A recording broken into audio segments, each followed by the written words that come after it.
Depuis le début de cette chaîne, nous avons principalement exploré le marché boursier américain.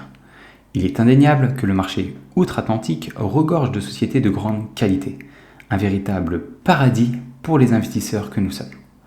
Cependant, il est temps de diversifier nos horizons et de tourner notre attention vers des opportunités tout aussi prometteuses de notre cher Hexagone. Aujourd'hui, nous entamons cette nouvelle aventure en fanfare avec l'analyse d'une entreprise emblématique de la France, LVMH. Ce géant du luxe, synonyme d'élégance et de prestige, est reconnu mondialement et représente fièrement notre drapeau tricolore.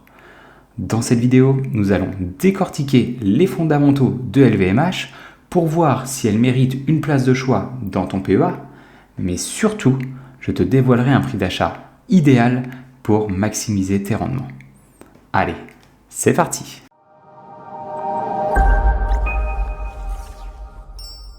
Salut, c'est Max et bienvenue sur la chaîne. Dans cette vidéo, on va passer en revue les différents indicateurs que je regarde afin de m'assurer de n'investir exclusivement que dans les entreprises de bonne qualité. Et ensuite, on utilisera un outil qui nous permettra de réaliser des projections futures pour savoir quel est le prix d'achat maximal auquel je pourrais acheter l'entreprise LVMH pour réaliser des rendements qui permettent de surpasser des indices de référence comme par exemple le S&P 500 ou le CAC 40. Juste avant, si tu veux que j'analyse pour toi une société en particulier, eh bien n'hésite pas à me le dire dans les commentaires de cette vidéo. Tu marques le nom de la société, son ticker, et ça sera avec un grand plaisir que je le ferai pour toi. Donc c'est parti pour analyser l'entreprise LVMH. Alors, donc, LVMH, c'est la plus grosse entreprise française actuellement, avec une capitalisation boursière de 373 milliards de dollars. Donc, comme on peut le voir, la plus grosse entreprise française est bien en deçà des meilleures entreprises américaines, qui sont quasiment 10 fois plus valorisées. Donc, dans un premier temps, pour toute entreprise, qu'est-ce qu'il est important de vérifier? Ça va être l'endettement. Ce qu'on veut, c'est une entreprise qui ne soit pas endettée, ou du moins qui a un endettement maîtrisé. Parce que dites-vous bien qu'une entreprise qui maîtrise son endettement, c'est une entreprise qui n'aura quasiment pas de chance de faire faillite. Et donc pour ça, on va regarder, nous, deux indicateurs qui sont à la fois sa dette long terme, mais aussi sa dette nette. Et ce qu'on va vouloir, on va vraiment vouloir que ces deux indicateurs puissent être remboursés en moins de 5 années de free cash flow. Donc ce qu'on va faire, on va prendre ici le free cash flow moyen de LVMH, 11 milliards 09. Donc, ces 11 milliards 09, on va nous les multiplier par 5 pour avoir nos 5 années de free cash flow. Donc, ce qui veut dire ici que ces 55 milliards et 450 millions, ça va être la dette long terme maximale et la dette nette maximale qu'on veut que l'entreprise ait. Donc, pour sa dette long terme, on va aller dans son bilan comptable, on descend tout en bas, et là, vous avez Total Long Term Liabilities, donc les dettes long terme, 47 milliards, 48 milliards. Comparé à nos 55 milliards, là c'est nickel. La dette long terme de l'entreprise est maîtrisée. Maintenant, au niveau de sa dette nette, vous allez pouvoir la calculer en réalisant la différence entre la valeur d'entreprise et la capitalisation boursière. En gros, pour t'expliquer rapidement ces deux métriques, la capitalisation boursière, c'est lorsqu'un investisseur décide de racheter l'intégralité des actions en circulation. Donc, lorsqu'il veut devenir propriétaire à 100% de l'entreprise.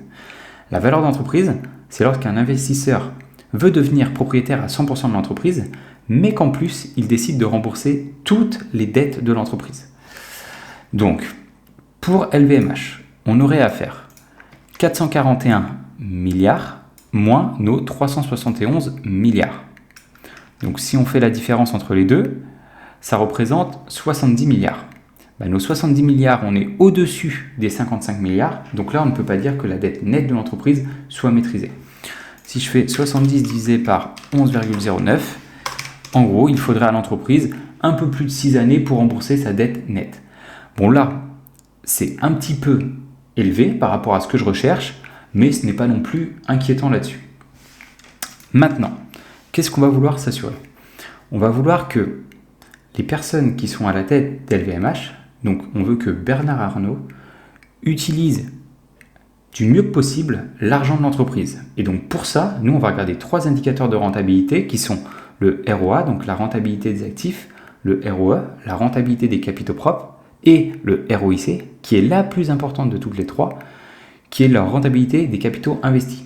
Donc il va prendre en compte à la fois l'argent qui est issu des capitaux propres, mais aussi l'argent qui est issu des dettes. Et donc ce qu'on va vouloir, c'est que ces métriques soient au minimum de 12%. Comme on peut le voir ici, alors je sais pas, ils n'ont pas réussi à calculer le ROA, par contre le ROE et surtout comme je vous le disais, le ROIC, on est supérieur aux 12% que moi je demande, donc là c'est parfait. On peut dire que l'argent d'LVMH est correctement utilisé. L'entreprise a versé ici à ses actionnaires 6 milliards 25 de dividendes. Et ce qu'on va vouloir savoir, c'est est-ce que ce dividende est pérenne ou non dans le temps. Donc, pour ce faire, on va le calculer, on va le comparer du moins au free cash flow moyen au cours des 5 dernières années. Donc, pour calculer son payout ratio, vous faites les dividendes versés, donc nos 6 milliards 25, divisé par le free cash flow au cours des 5 dernières années, qui est de 11 milliards 09. Donc, ça nous donne 6,25 divisé par 11,09, on est ici à, donc fois 100, on est ici à 56%. Donc en gros, l'entreprise LVMH utilise 56% de l'argent qu'elle génère chaque année pour la distribuer à ses actionnaires sous forme de dividendes. Moi personnellement, ce que j'aime bien, c'est investir dans des entreprises qui ont un payout ratio inférieur à 50% pour que l'entreprise utilise la majorité de son argent autre que dans le versement des dividendes. Donc là, c'est légèrement un peu élevé pour ma part, mais encore une fois, rien de bien inquiétant. Là, l'entreprise LVMH pourra être en mesure de conserver son dividende et même de l'augmenter d'année en année. Maintenant, au niveau des marges, l'entreprise, c'est des marges brutes de 68%, ce qui n'est pas trop mal, et des marges nettes, là, au-dessus des 16%. Donc ça, c'est bien. Maintenant, qu'est-ce qu'on va regarder? Donc là, tout ce qu'on a vu pour l'instant, c'est pas trop mal, on va dire. Mais maintenant, on va vouloir s'assurer qu'il y ait toujours de la croissance au sein de cette entreprise. Et donc pour ce faire, on va regarder la croissance au niveau de 3 indicateurs qui sont le chiffre d'affaires. Donc on va s'assurer que LVMH vende de plus en plus de produits. Et on va regarder aussi le résultat net et le free cash flow pour voir comment il se comporte, parce que vraiment le résultat net, mais surtout le free cash flow, c'est vraiment l'argent qui reste à l'entreprise une fois qu'elle a déduit l'ensemble de ses dépenses. Et donc on va regarder ça au cours des 5 dernières années. Donc en 2019, LVMH, c'était 53 milliards de chiffre d'affaires. En 2023, 86 milliards. Donc là, une belle augmentation, c'est parfait. Maintenant, au niveau de son résultat net, il est passé, lui, de 7 milliards 17 à 15 milliards 17. Nickel, là, une augmentation par 2. Et enfin, au niveau de son free cash flow, il est passé, lui, de 8 milliards 26 à cette année 10 milliards 60. Ok. Donc là, c'est plutôt pas mal. Le seul petit bémol que je vois, c'est que le résultat net a augmenté bien plus rapidement que le free cash flow. Et ça où j'aime pas trop voir ça, c'est dans le sens où le résultat net, c'est une métrique qui peut être facilement manipulée par les experts comptables.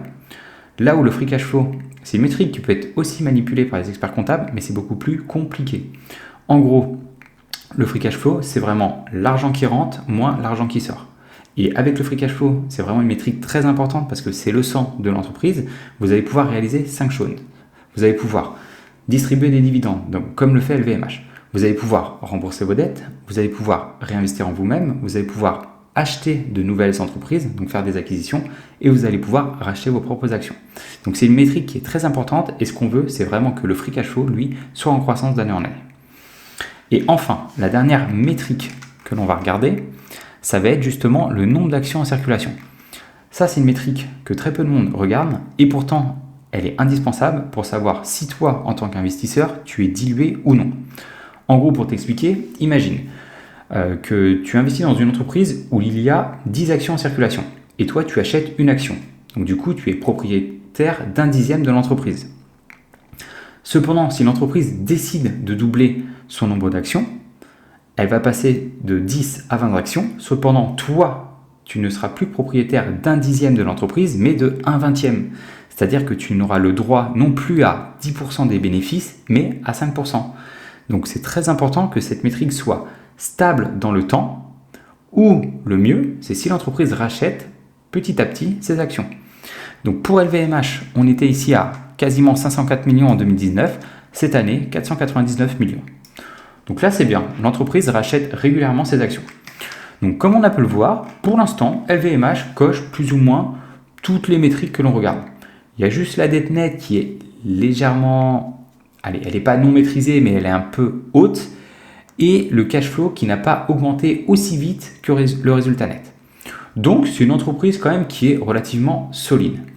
Maintenant, la question à se poser, c'est ok, c'est une bonne entreprise, on va dire LVMH, mais tu ne peux pas l'acheter à n'importe quel prix. Parce que si tu l'achètes à un prix qui est trop élevé, tu ne pourras pas réaliser de bons rendements dans le futur. Si tu comprends ça, si tu comprends que lorsque tu achètes une entreprise le plus bas possible, elle aura plus de chances d'augmenter dans le temps que si tu l'achètes à un prix élevé, tu as tout compris en investissement. Et donc pour ce faire, là on va devoir utiliser un outil qui va nous permettre de déterminer les flux de trésorerie futurs, donc au cours des 10 prochaines années, pour nous donner un prix d'achat maximal pour acheter cette entreprise. Juste avant, si tu n'es pas abonné à notre chaîne, je t'invite à le faire. Tu seras notifié des prochaines vidéos que nous sortirons et en plus, ça permet de nous soutenir. Donc, au niveau de notre outil, donc nous déjà, on est des investisseurs long terme. Donc ce qu'on va faire, c'est on va réaliser des estimations sur 10 années. Pourquoi je ne mets pas plus que 10 années ? Tout simplement du fait que, dites-vous bien que là, tout ce qu'on va faire à partir de maintenant, ça va être que des estimations. Donc, on va essayer de prédire le futur. Cependant, je ne suis pas devin, vous non plus, personne ne l'est. Et plus vous allez en fait augmenter votre année d'analyse, plus le moindre pourcentage de différence va avoir des répercussions importantes dans le futur. Donc, c'est pour ça que, pour ma part, je trouve que 10 années, ça reste un bon compromis. Donc maintenant, nous, on va réaliser 3 types d'estimations. Des estimations, on va dire pessimistes, des estimations plutôt réalistes et des estimations probablement optimistes. Alors, au niveau de la croissance du chiffre d'affaires, comme on peut le voir ici, la croissance de LVMH là, commence à baisser petit à petit, mais ce qui est tout à fait normal, car plus l'entreprise est importante, plus il sera compliqué de croître à la même vitesse. Donc moi, pour ma part, je vais mettre des croissances pour LVMH de 7, 9 et 11%. Maintenant, au niveau des marges nettes ici, les marges nettes, comme on peut le voir, elles sont en augmentation d'année en année, ça fait plaisir. Pour ma part, je vais mettre minimum ici du 14, 16 et 18. Maintenant, au niveau des marges sur le free cash flow, donc là pareil, en croissance, sauf cette année où il y a une petite chute et elles ont tendance à être comme les marges nettes, voire peut-être légèrement supérieures.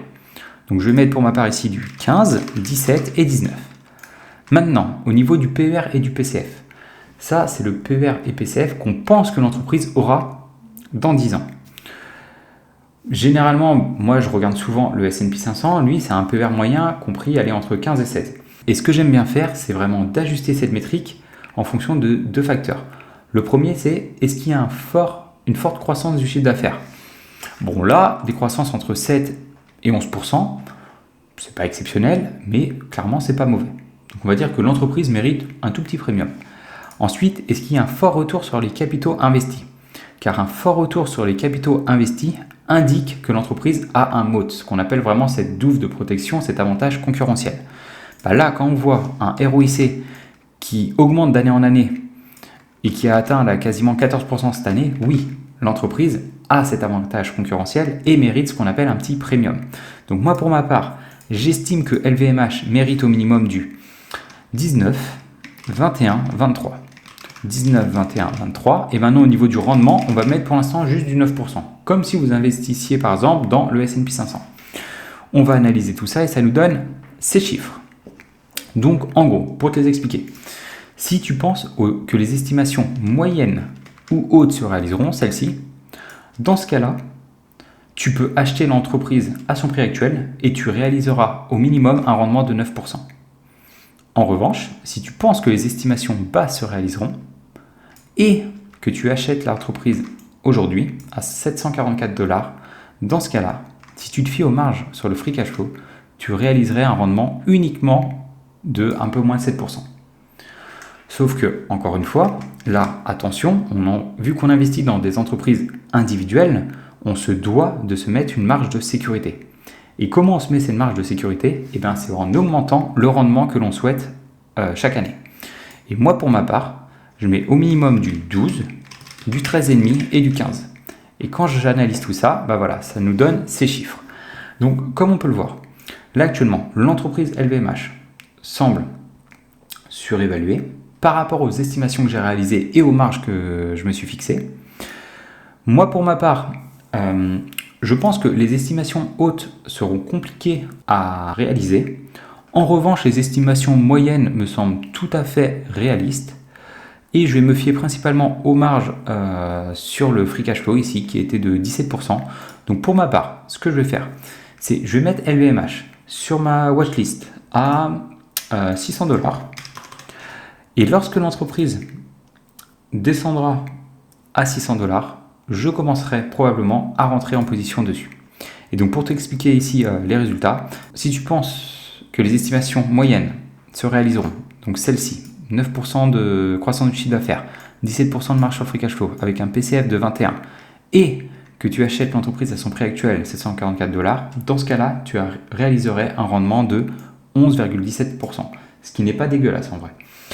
Et par contre, si tu veux vraiment réaliser le rendement de 13,5% comme je l'ai indiqué ici, dans ce cas-là, il va falloir attendre que l'entreprise chute à 626$. Donc voilà, n'hésite pas toi à me dire dans les commentaires ce que tu penses de l'entreprise LVMH. Est-ce que tu l'as toi dans ton PEA ou pas? Est-ce que ça t'intéresserait de la posséder en portefeuille? C'était Maxime. Dans tous les cas, on se retrouve dans une prochaine vidéo. Ciao!